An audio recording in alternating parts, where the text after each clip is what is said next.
আল্লাহ রাব্বুল আলামিন নির্দিষ্ট বয়সে যখন আমাদের মধ্যে এই যৌন আকাঙ্ক্ষা সৃষ্টি করে দেন, এটা বাই বর্ন, বাই সৃষ্টি, আল্লাহ তাআলা এভাবে করেন, সেই জিনিসটাকে যখন আমরা আরো প্রমোশন করাই, সে বিজ্ঞাপনে বিলবোর্ডে যা দেখে, টেলিভিশনে মোবাইল স্ক্রিনে যেসব অশ্লীল দৃশ্য দেখে, এগুলা দেখার পর তার ভিতরকার যে পাশবিকতা, যে পশুত্ব, এটা যে জেগে উঠে, এটাকে সে চরিতার্থ করবার জন্য যা দেখে সেখানে সে চরিতার্থ করতে পারে না, তখন যাকে হাতের নাগালে পায় সে দুর্বল, সে অসহায়, সে কোনো হতে পারে পর্দানসীন নারী, হতে পারে সে কোনো দুর্বল, হতে পারে গরিব মানুষ, যাকে যেখানে পায় তার দ্বারায় সে পাশবিক চাহিদা চরিতার্থ করার যে বাসনা, এটা তার মাধ্যমে বেড়ে ওঠে এবং তখন সমাজে অস্থিতিশীল ঘটনা ঘটে।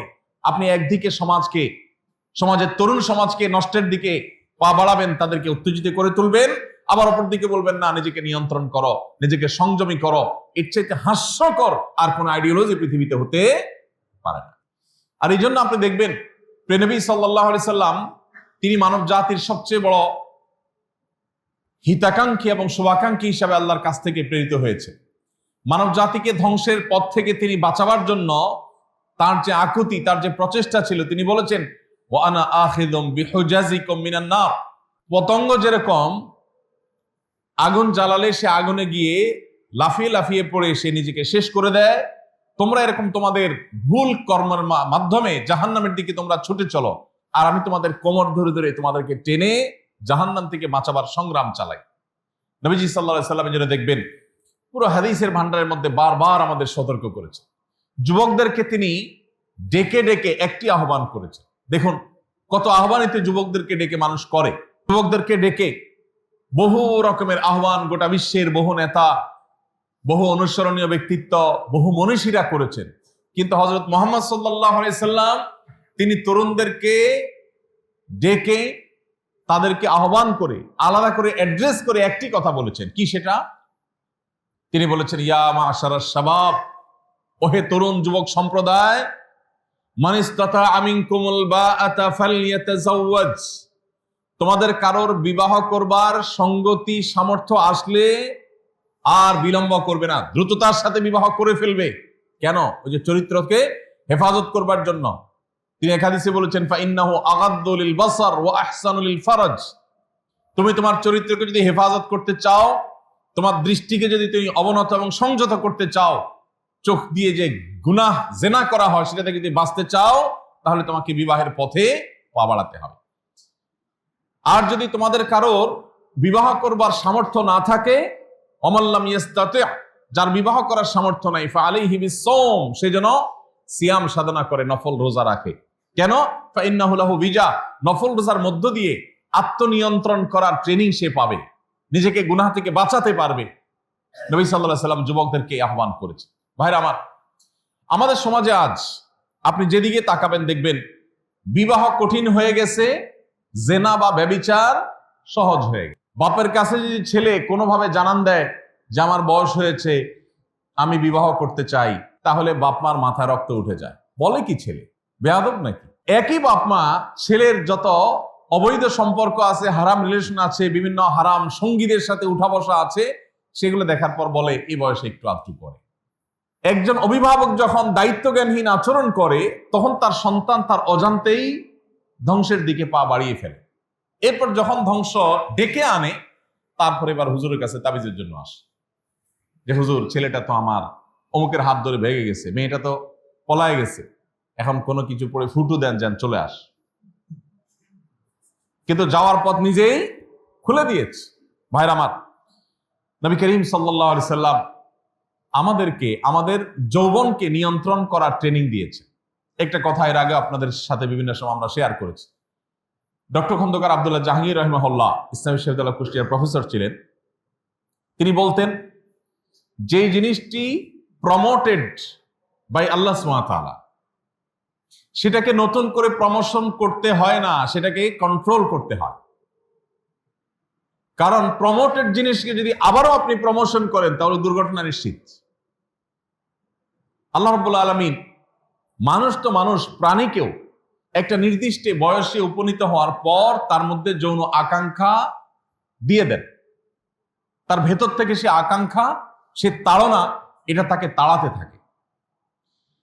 তো যেই যৌন আকাঙ্ক্ষা মানুষের মধ্যে এমনিতেই তাকে তাড়িয়ে বেড়ায়, তাকে উত্তেজিত করে, তাকে দৌড়ের উপর রাখে, তার ভিতরে যেটার আকাঙ্ক্ষা চরমভাবে জাগ্রত হয়, এটা সৃষ্টিগতভাবে একটা নির্দিষ্ট সময় যখন হয়, তখন ওই প্রমোশন হওয়া তার যৌন আকাঙ্ক্ষাটাকে তখন কন্ট্রোল করতে হয়। তখন সেটা যদি আরো প্রমোশন করা হয়, দুর্ঘটনা নিশ্চিত। আজ পৃথিবীতে ভোগবাদী দুনিয়াতে, যেখানে ভোগ ছাড়া মোরালিটি বা আদর্শ নীতিনৈতিকতা এগুলোর কোনো ভ্যালু আমাদের কাছে নাই, এই পৃথিবীতে আপনি দেখবেন মানুষ এই যৌনতা, যৌন আকাঙ্ক্ষা এটাকে আরো প্রমোশন করছে। কিভাবে প্রমোশন করছে? একজন তরুণ তার বয়সটা এমন বয়সে গিয়ে উপনীত হয়েছে যে বয়সটাই তাকে আসলে যৌন আকাঙ্ক্ষার জন্য তাকে উদ্বুদ্ধ করে, তাকে তাড়িয়ে বেড়ায়। সেই বয়সে এসে যদি তাকে এমন এডুকেশন দেন, এমন শিক্ষা সিস্টেম দেন, এমন তাকে যদি ক্যাম্পাস দেন, যেই ক্যাম্পাসে নারী পুরুষ সবাই সমান্তরাল ভাবে মিলেমিশে, মেয়েদের যদি আপনি সংক্ষিপ্ত পোশাক আশাকে, স্বল্প বসনা যদি তাদের সমাজে বেপর্দার সাথে উঠা বসার সুযোগ দেন, আপনি যদি বিজ্ঞাপনের নামে বিলবোর্ডে এমন সব ছবি দেখান যে ছবিটা তার ভেতরকার আকাঙ্ক্ষাকে আরো বেশি জাগিয়ে তোলে, আপনি যদি নাটক, সিনেমা, নোবেল, উপন্যাসের মাধ্যমে তার সে আকাঙ্ক্ষাকে যদি আরো প্রকট করে তোলেন, তাহলে যেটা আগে থেকেই প্রমোটেড, যেটাতে আগেই গতি আছে, তাকে যদি আবারও গতি দিয়ে ধাক্কা দেন, তাহলে অ্যাক্সিডেন্ট নিশ্চিত। একটি গাড়ি 80 বা 100 স্পিডে রাস্তায় চলছে, এই গাড়িকে যদি আরেকটা বড় গাড়ি দিয়ে পেছন থেকে আপনি ধাক্কা দেন, আগে থেকে প্রমোশন আছে এইরকম গাড়িকে যদি আরো প্রমোশন করান, গতি আছে সেক্ষেত্রে গতি আরো বাড়ান, তাহলে সেক্ষেত্রে সেই গাড়ি আর রাস্তায় থাকবে না, সেটা ছিটকে পড়বে রাস্তার বাহিরে। যে গাড়ি গতিতে উঠে গেছে সেটাকে এখন গতি নিয়ন্ত্রণ করা হলো ড্রাইভারের কাজ, বুদ্ধিমান চালকের কাজ। আল্লাহ রাব্বুল আলামিন নির্দিষ্ট বয়সে যখন আমাদের মধ্যে এই যৌন আকাঙ্ক্ষা সৃষ্টি করে দেন, এটা বাই বর্ন, বাই সৃষ্টি, আল্লাহ তাআলা এভাবে করেন, সেই জিনিসটাকে যখন আমরা আরো প্রমোশন করাই নানা নামে, আরো যখন যুবকদেরকে তাদের এই আকাঙ্ক্ষাকে বেশি জাগিয়ে তোলা হয়, আরো প্রকট করা হয়, তখন সেই যুবক বৈধ পথে যখন তার সে চাহিদা পূরণ করতে পারে না, তখনই তার দ্বারায় পাশবিক নির্যাতনের ঘটনা ঘটে।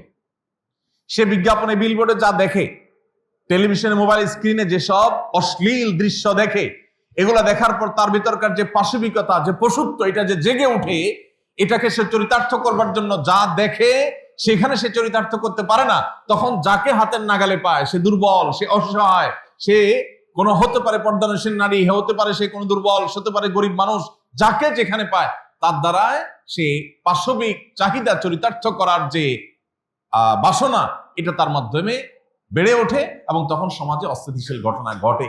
আপনি একদিকে সমাজকে, সমাজের তরুণ সমাজকে নষ্টের দিকে পা বাড়াবেন, তাদেরকে উত্তেজিত করে তুলবেন, আবার অপর দিকে বলবেন না, নিজেকে নিয়ন্ত্রণ করো, নিজেকে সংযমী করো। এর চাইতে হাস্যকর আর কোন আইডিওলজি পৃথিবীতে হতে পারে না। ইসলাম যে জীবন দর্শন আমাদেরকে দিয়েছে, সেখানে আপনি দেখুন আল্লাহ তাআলা কোরআনে যে ভাষা ব্যবহার করেছেন, লা ওয়ালা তাকরাবুজ জিনা, তোমরা জিনার কাছেও যেও না, কাছেও যেও না। আল্লাহ এখানে বলেন নাই ওয়ালা তাজনু, তোমরা জিনা করো না। আল্লাহ বলেছেন ব্যভিচারের কাছেও যেও না। কেন? কারণ আল্লাহ তাআলা সৃষ্টিকর্তা, তিনি জানেন এটাকে আল্লাহ এমন ভাবে সৃষ্টি করেছেন কাছে গেলে ফিরে আসা কঠিন, এজন্য বলছেন কাছেই যেও না। আপনি প্রথমে শুরু করবেন হাই হ্যালো দিয়া, প্রথমে চোখ দিয়ে দেখবেন, এরপর আপনি কতটা নিচে নামবেন, আপনি কোন ধ্বংসের পথে চলে যাবেন আপনি সেটা টেরও পাবেন না। আল্লাহ তাআলা আমাদের তরুণদেরকে তাদের চরিত্রকে হেফাজত করবার তৌফিক দান করুন। ভাইরা আমার, যারা নিজেদের চরিত্রকে হেফাজত করতে পারবে, যারা নিজেদের ইজ্জত এবং সম্ভ্রমকে নিয়ন্ত্রণ করতে পারবে, এই সমাজে বিশেষ করে যখন চরিত্রকে ধ্বংস করবার সয়লাব চলছে, জোয়ার চলছে, এই জোয়ারের মধ্যেও যারা স্রোতের বিপরীতে চলে নিজেকে গা বাঁচিয়ে ঈমান এবং আমলকে হেফাজত করতে পারবে, এরা হলো এই যুগের সবচেয়ে বড় আল্লাহর ওলি, সবচেয়ে বড় নেককার, সবচেয়ে বড় বুজুর্গ, সবচেয়ে বড় সালেহ আল্লাহ তাআলার বান্দা। নবী করিম সাল্লাল্লাহু আলাইহি সাল্লাম এরকম যুবকদেরকে বিভিন্ন ভাবে উৎসাহিত করেছেন, অনুপ্রাণিত করেছেন। আল্লাহ তাআলা বলেছেন ওয়ালিয়াস্তাআফিফিল্লাযীনা লা ইয়াজিদুনা নিকাহান হাত্তা ইউগনিয়াহুমুল্লাহু মিন ফাদলি। আল্লাহ যাদেরকে বিবাহ করবার আর্থিক সার্বিক সঙ্গতি দেন নাই, সামর্থ্য দেন নাই এখনো, তারা যেন নিজেদের চরিত্রকে, চরিত্রের আঁচলকে তারা যেন বাঁচিয়ে রাখে, এই আঁচলের জন্য কালিমা লাগতে না দেয় যতক্ষণ পর্যন্ত আল্লাহ তাকে সামর্থ্য না দেন। এই জন্য যুবকদের সংগ্রাম সেটি হতে হবে। যদি আপনি চরিত্রিক হেফাজত করতে পারেন কি লাভ হবে? নাম্বার 1, নবীজি সাল্লাল্লাহু আলাইহি সাল্লামের হাদিস দ্বারা আমরা জানি আল্লাহ তাআলা 3 ব্যক্তিকে সাহায্য করাটা আল্লাহ নিজের জন্য কর্তব্য করে নিয়েছে। 3 ব্যক্তিকে আল্লাহ তাআলা সাহায্য করবেনই। সেই 3 ব্যক্তি যাদেরকে আল্লাহ তাআলা সাহায্য করবার সংকল্প আল্লাহ তাআলা নিজে করে নিয়েছেন, তার নিজের প্রতি নিজে আবশ্যক করে নিয়েছেন। আল্লাহ তার হক বলে বলেছেন যে আল্লাহর হক এটা, এই 3 ব্যক্তিকে আল্লাহ সাহায্য করবেনই করবেন। তাদের মধ্যে 1 নম্বর হলেন আল মুজাহিদু ফি সাবিলিল্লাহ, যারা আল্লাহর রাহে জিহাদে রত, এই মানুষগুলোকে আল্লাহ তাআলা সাহায্য করবেনই টুডে অর টুমরো। নাম্বার 2, ওয়াল মুকাতাব আল্লাযী ইউরিদুল আদা, যে কৃতদাস মালিকের সাথে চুক্তিবদ্ধ হয়েছে যে নির্দিষ্ট অ্যামাউন্ট সে উপার্জন করে তাকে দিয়ে সে মুক্ত হবে। প্রতারণা করা, চিটারি করার নিয়ত যদি না থাকে, সে যদি সত্যি মালিককে তার সে চুক্তিকৃত টাকা দিয়ে সে মুক্ত হতে চায়, তাহলে সেক্ষেত্রে তার সদিচ্ছা থাকলে আল্লাহ তাআলা এই কৃতদাসকেও তার সে চুক্তির অর্থ জোগাড় করার জন্য সাহায্য করবেন। 3 নম্বর হলেন ওয়ান্নাকিহ আল্লাযী ইউরিদুল আফাফ, যে যুবক, যে পুরুষ বিবাহের পথ বেছে নিয়েছে, কেন? সে হারাম থেকে বাঁচতে চায়। হারাম থেকে বাঁচার জন্য যে বিবাহের পথে পা বাড়ায়, আল্লাহ রাব্বুল আলামিন ওই যুবককে সার্বিকভাবে শক্তি, সামর্থ্য, তার রিজিক, তার উপার্জন সবকিছুতে আল্লাহ তাকে সাহায্য করবার ওয়াদা করেছে। আল্লাহ বলেছেন এটা আল্লাহ তাআলার হক, এটা আল্লাহ নিজের জন্য যে কর্তব্য বানিয়ে নিয়েছেন যে এই পুরুষকে আল্লাহ সাহায্য করবেন, এই নারীকে আল্লাহ সাহায্য করবেন। যে পুরুষ, যে নারী বিবাহ করেছেন কি জন্য? তার সম্ভ্রম, তার চরিত্রকে হেফাজত করবার জন্য। তাহলে চরিত্র হেফাজত করার একটা সুফল হলো আল্লাহ তাআলার সাহায্য নিশ্চিত হবে ইনশাআল্লাহ। নাম্বার 2,